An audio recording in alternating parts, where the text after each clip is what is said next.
E aí, galera, como que vocês estão? Tranquilões aí? Fazendo muita atividade?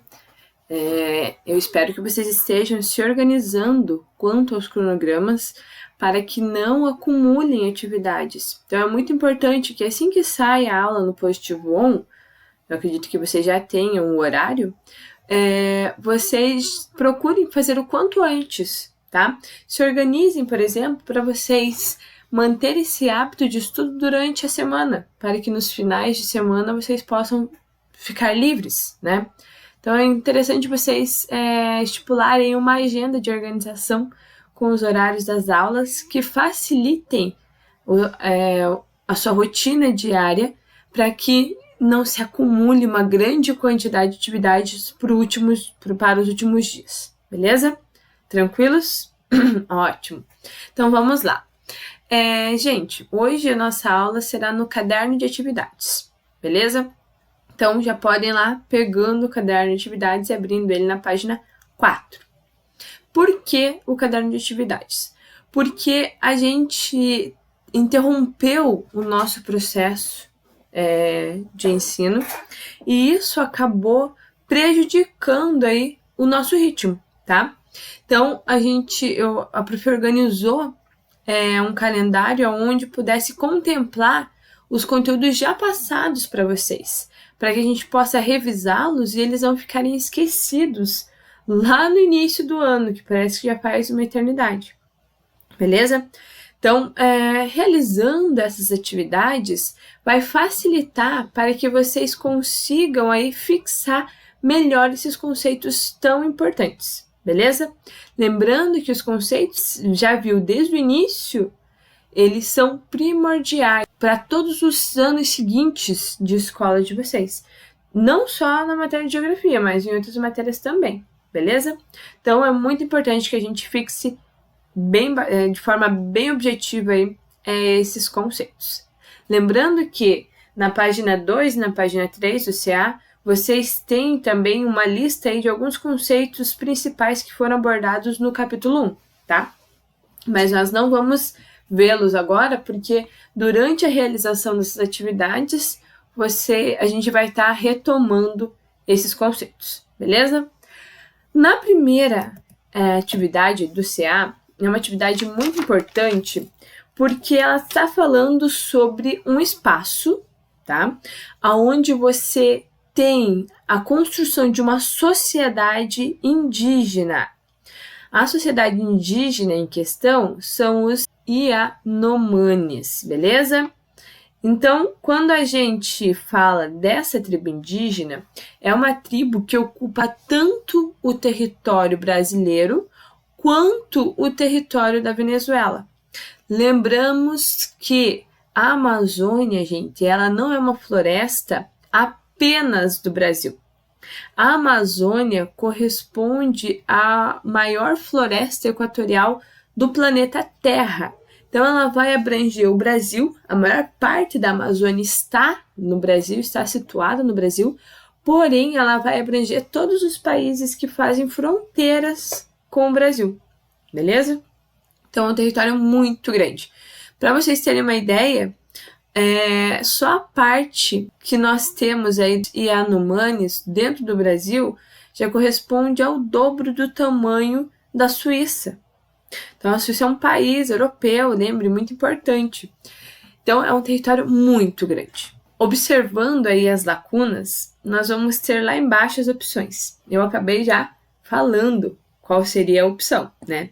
Então, a gente vai ter lá, por meio de seus estudos, a palavra que, inserida nas duas lacunas, completa corretamente o texto, é. Então, como o Pro já falou, é território. Mas por que é território? Porque quando nós falamos do conceito do território, eu quero que vocês anotem do lado da opção território ali o significado.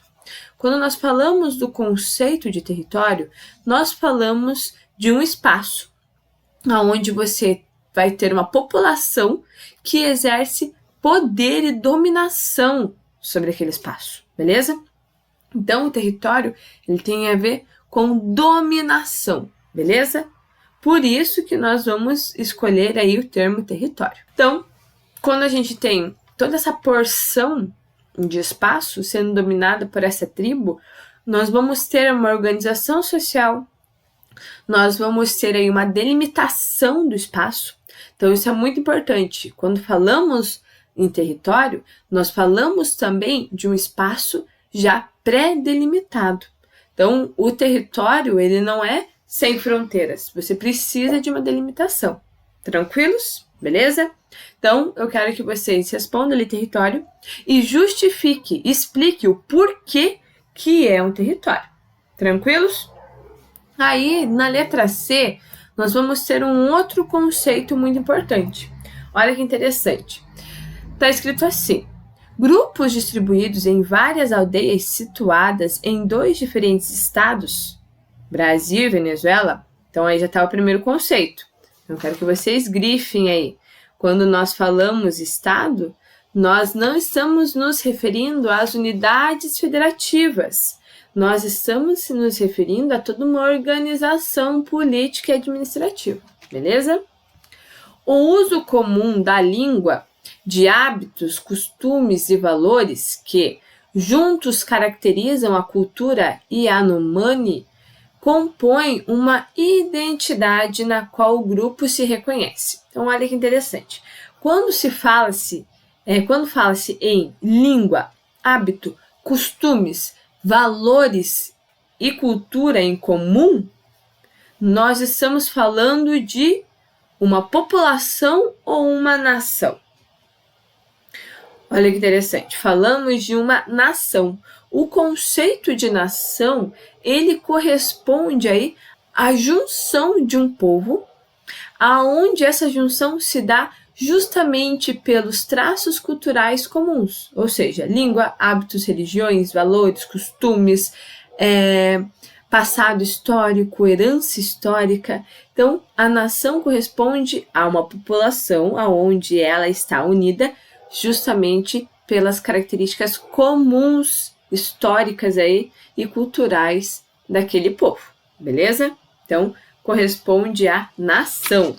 Nós não vamos corrigir todas as questões, nós vamos corrigir as questões mais importantes, porém eu quero que quem não fez, realize todas as atividades, e quem já fez, vai fotografar e seguir as orientações que vão estar na atividade, beleza? Agora, na questão 4, nós estamos falando da densidade demográfica. Então, densidade demográfica é um outro conceito muito importante que vocês aprenderam ele no ano passado, tá? Quando falamos de densidade demográfica, nós falamos sobre o quê? Se a gente observar lá na nossa legenda, nós vamos ter aqui, ó, a terminação. Habitantes por quilômetros quadrados. Então, a densidade demográfica diz respeito à quantidade de pessoas que vamos ter em um determinado território, uma determinada área. Neste mapa em específico, nós estamos falando da densidade demográfica no mundo inteiro, beleza? Então, a gente tem o mundo todo. Neste planisfério, é possível observar os diferentes níveis de densidade demográfica no planeta, beleza? Então, nós conseguimos interpretar os dados presentes no mapa por conta da legenda. Então, se a gente observar a legenda aqui, nós temos uma barra degradê que vai de um tom mais claro até um mais escuro.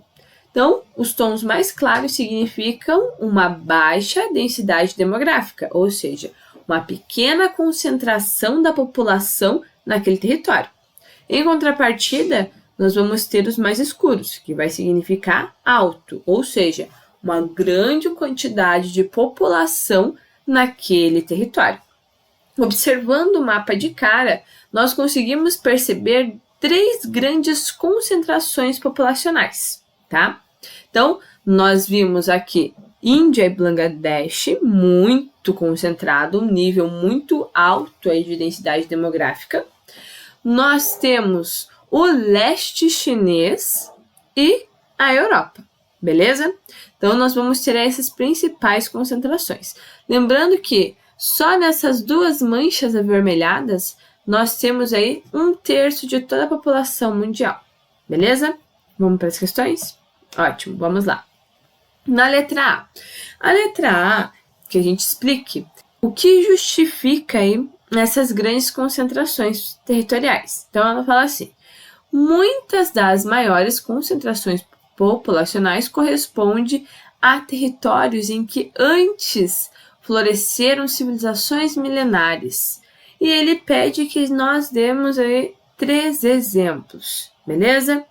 Explique 3 exemplos dessas civilizações milenares. Vamos pensar aí no conteúdo de história que vocês já tiveram no 6º e no 7º ano, tá? O que são civilizações milenares? Civilizações, povos que já existiam antes de um milênio. Então, elas já são milenar, tá bom? Então, essas civilizações milenares, elas vão ter origem antes do Império Romano, por exemplo, tá? Ou durante aí o início do Império Romano, tá? E nós vamos ter uma das mais importantes do mundo, localizada no nordeste aqui, ó, da África, beleza? No norte e nordeste da África. E essa civilização aqui corresponde aos povos egípcios, beleza? Então, já é uma para a gente colocar lá na nossa atividade. Depois, nós vamos ter o leste chinês. Lembrando que toda essa área era dominada pelo Japão. O Japão também é uma estrutura cultural milenar, beleza? E por último, na Índia, principalmente nessa região aqui, que é o Vale do Rio Ganges. Tranquilos? Então, a letra A está respondida. Vamos para a letra B. Na América e na África, há algumas regiões de média e alta densidade demográfica. Identifique 2 dessas regiões para cada um desses continentes. Então, a gente vai ter que observar dentro do continente americano e dentro do continente africano 2 concentrações populacionais. Então, primeiro a gente tem que identificar quais são esses continentes. Então, podem fazer a lápis aí na apostila de vocês. Eu quero que vocês circulem o continente americano inteiro, não é para dividir eles em América do Norte, América Central e América do Sul. É o continente americano inteiro. E circulem também o continente africano, tá? Então, continente americano e o continente africano, beleza? Então, nós vamos ter que procurar 2 concentrações populacionais em cada um dos continentes, tá bom? Vamos lá? Então, vamos começar pela América. Na América, nós podemos citar até 3 concentrações aqui bem delimitadas no mapa. Se vocês observarem, nós temos aqui, ó, o leste, a costa leste dos Estados Unidos, mais especificamente na região dos Grandes Lagos aqui, com divisa com o Canadá. Então, nós vamos ter uma grande concentração populacional aqui. Claro que não chega nem perto da concentração da Índia, por exemplo. Porém, ela é muito importante, tá? Uma outra concentração populacional está na parte central do México. Então, nós vamos ter aqui, ó, na parte do México, uma grande concentração populacional. E por último, aqui na região sudeste brasileira, olha, região de São Paulo, Rio de Janeiro, Minas Gerais, também uma grande concentração populacional, beleza? 2 mais importantes. A gente pontuou 3, mas eles podem colocar só 2. Já no continente africano, nós vamos ter aí uma concentração populacional no litoral do mar Mediterrâneo. Por quê? Porque você vai ter aqui uma área desértica, que a gente vai ver na próxima questão. E as regiões litorâneas, elas são mais úmidas, então tendem aí a ampliar, a ter uma maior concentração humana. Tranquilos? Nós vamos ter, como nós já vimos na última questão, o delta do Rio Nilo. Então, olha aqui, ó, o baixo Rio Nilo. É interessante porque quando nós temos esse mapa, o Rio Nilo está na parte de cima do mapa aqui, superior. Porém, lembre que não existe em cima ou embaixo no mundo, no universo. Então, essa parte, ela é mais baixa, o relevo é menor, do que a parte da nascente do Nilo. Tranquilos? E nós vamos ter também aqui na Nigéria uma grande concentração e também na Etiópia. Tranquilos? Ótimo. Vamos para a última. Nesses 2 continentes há também extensas áreas de muita baixa densidade demográfica, beleza? São os vazios demográficos. Nós já fizemos essa atividade em sala, mas vamos relembrar. Então, o que são vazios demográficos? São regiões onde estão praticamente desertas.